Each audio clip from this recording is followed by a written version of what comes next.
hydraulic chuck. Pull out the stock to the right distance.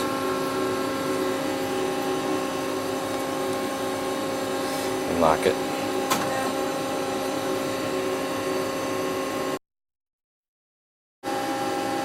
I just checked the stock length to make sure that it was right on. Otherwise you end up cutting too much material off.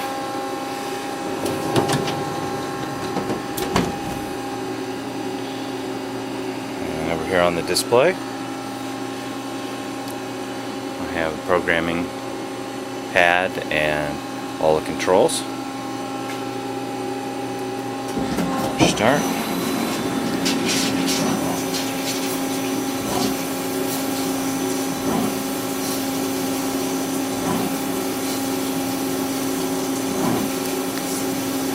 First tool comes in, just faces the part. It's actually faced off of the final part just a little bit at this point. This cutter comes in and starts a face groove. And then another cutter comes in and faces what'll be the end of the screwdriver blade.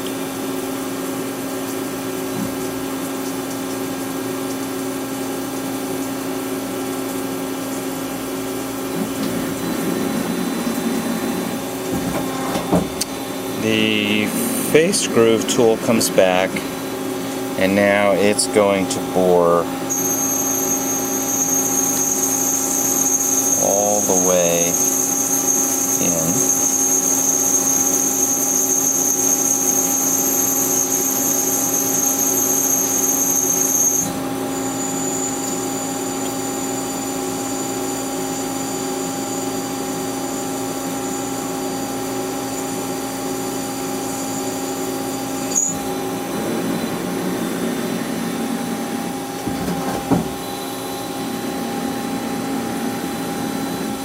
This is a boring bar, very teeny carbide boring bar.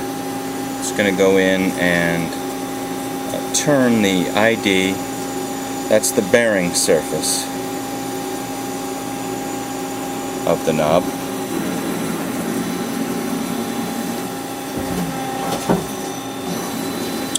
The ID is done now. This tool is going to come in and take a rough pass over the OD of the knob.